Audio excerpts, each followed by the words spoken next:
The dust below the colony on Carthis-9 was never meant to last. It was a stopover world, a rock on the rim of the Perseid Drift used to refuel survey ships on their way to richer systems. But then the surveyors struck something strange, veins of mineral glass deep under the desert. The scanners called it silicon ore. The first miners called it beautiful. Then the surface started to hum. By the time the company ship Auriga arrived to check the disturbance, the colony's beacon was barely flickering through static. The message they picked up said only 3 words. It woke up. Commander Alara Holt led the investigation. She was a practical woman, the kind who didn't believe in ghosts or miracles. Her team of 12 descended into the planet's baked red storms, landing on a cracked plain that glimmered with particles of glass dust. The colony dome stood half buried in sand. Doors open. Power dead. No movement except the wind. Inside, the walls were covered with scratches, long, even marks like something had dragged fingernails of metal through stone. The air was thick with fine dust that clung to their helmets in glittering film.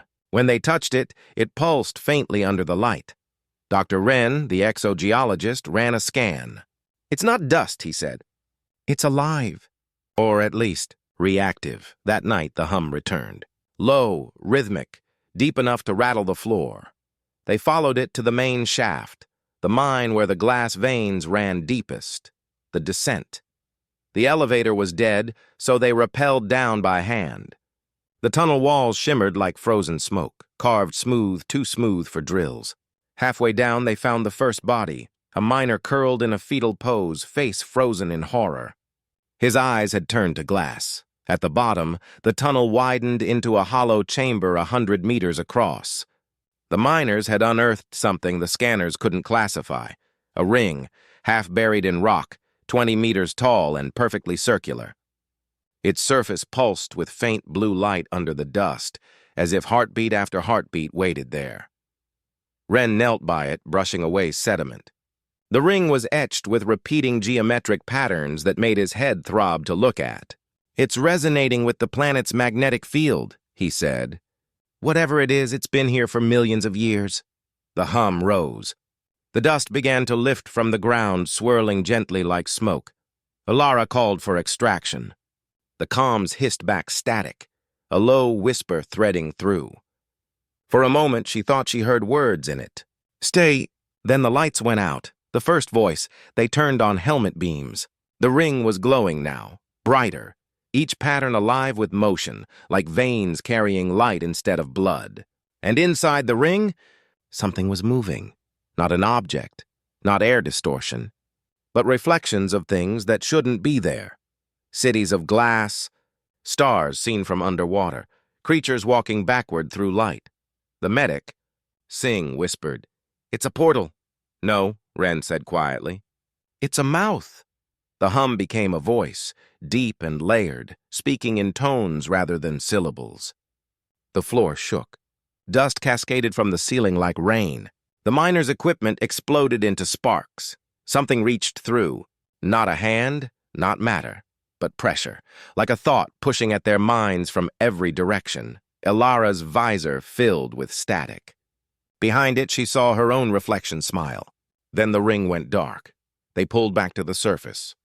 The hum didn't stop. The contagion back at camp, the glass dust had thickened into drifts. It clung to their suits, melting into the seams. Anyone who touched another person left faint blue fingerprints that glowed for hours. By morning, 2 crew members were gone. Their bunks held only a thin layer of dust shaped like their outlines. The rest began to dream. The same dream. Standing beneath a black sun, hearing whispers in the wind, and something vast speaking through the ground. "You are built from me."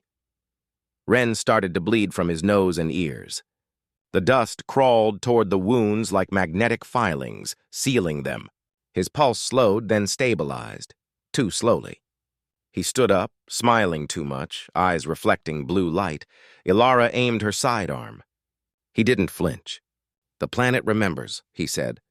"We just dug through the skin." Then he stepped into the storm without a suit, the awakening. The next day, the sky changed color. Lothar's gas clouds above the horizon turned from rust to silver. Lightning crawled upward instead of down. The sand began to rise in spirals, each grain vibrating in rhythm with the hum from below. Ilara recorded a final message to orbit. Vesper Protocol. Quarantine Carthis-9, no rescue. It's not a mineral, it's consciousness. The planet is dreaming through us. As she spoke, the storm swallowed the camp. The ground rippled like liquid. The ring was awake again somewhere beneath their feet, shining through the sand like an eye-opening.